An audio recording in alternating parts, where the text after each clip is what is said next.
High বন্ধুরা, আসসালামু আলাইকুম। কেমন আছেন সবাই? আশা করছি সবাই ভালো আছেন। আলহামদুলিল্লাহ আমিও ভালো আছি। আজকের রেসিপি হচ্ছে কপির। তো একটা ইউনিক টাইপের রেসিপি করব, চলুন দেখা যাক।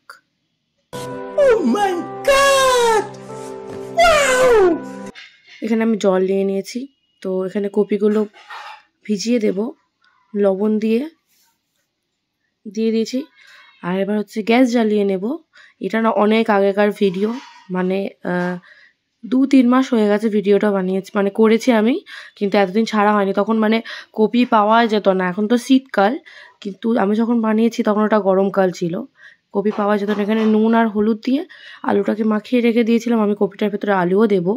তো এই যে এখানে তেল দিয়ে সামান্য কিছুটা পরিমাণ আলুগুলো নুন হলুদ দিয়ে মাখিয়ে রেখে দিয়েছিলাম, দিয়ে দিলাম তেলের ওপরে। ভালোভাবে এবার একটু ভেজে নেব। এই যেখানে আমি কপিটা একটু সিদ্ধ করে নেব, কারণ অফ সিজনের কপিতে না প্রচণ্ড মানে বাজে একটা স্মেল করে। তো ওই জন্য আমি একটু সেদ্ধ করে নিচ্ছি।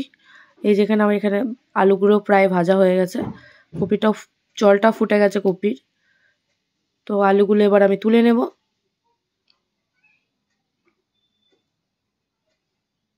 তো যে তেলটা ছিল তার মধ্যে আরও কিছুটা তেল অ্যাড করে নেব।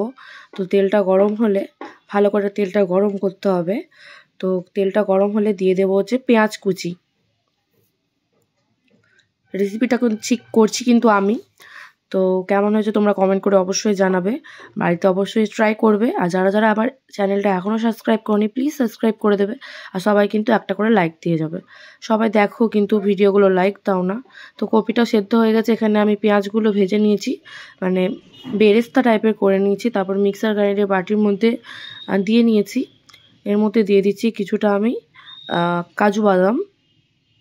তো এই যে পেস্ট হয়ে গেছে, এখানে কপিটাও সেদ্ধ হয়ে গেছে। তো এবার দিয়ে দিচ্ছি আমি কপি সেদ্ধ করে রাখা।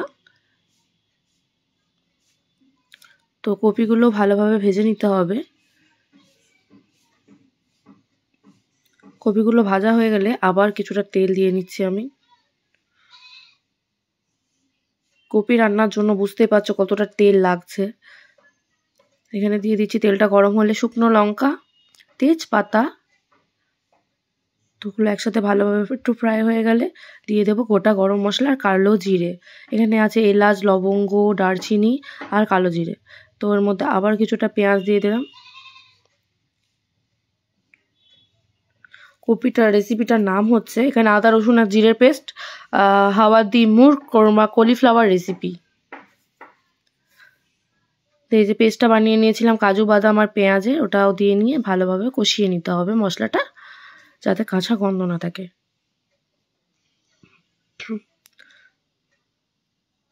এবার দিয়ে দেবো আমি একটু পরিমাণ মতন লবণ। আবারও ভালোভাবে নাড়তে হবে, নেড়ে চেড়ে নিতে হবে, ভালোভাবে কষিয়ে নিতে হবে যতক্ষণ মশলাটা থেকে তেল না বেরোয়। ততক্ষণ ভাবতে হবে আমাদের কষানো এখনো হয়নি।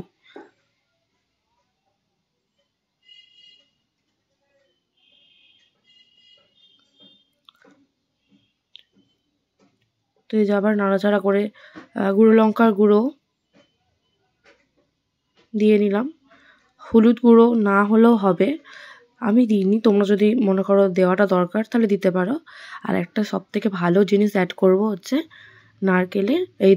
টক দই। আর এখানে আমি নারকেলের দুধ রাখা ছিল, না দিলেও কোনো ব্যাপার না, আমি একটু দিয়ে নিয়েছিলাম পরে, ওটা আর দেখায়নি। না দেখিয়েছি, সরি, আমার আসলে মনেও নেই, এতদিন আগেকার রেসিপি তো।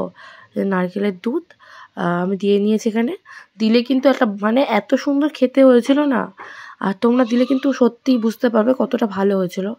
তো মশলাটা বেশ কষানো হয়ে গেলে, তেল বেরিয়ে গেলে আলুগুলো দিয়ে দিতে হবে, ভেজে রাখা আলুগুলো দিয়ে আলুগুলোর সাথে মশলার সাথে একসাথে কষিয়ে নিতে হবে কিছুক্ষণ।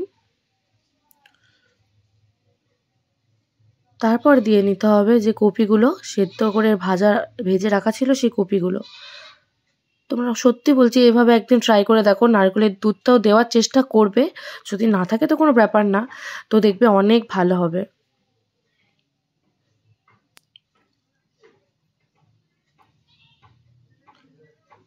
আমার কাছে তানজিলা চেয়েছিলে ভিডিওটা অনেক দিন আগে যে আপু ভিডিওটা ছাড়বে, কিন্তু বিশ্বাস করো আমার না মনেও থাকছিল না, সব ভিডিও ছাড়া হচ্ছিল কিন্তু এই কপির ভিডিওটা ছাড়া হচ্ছিল না।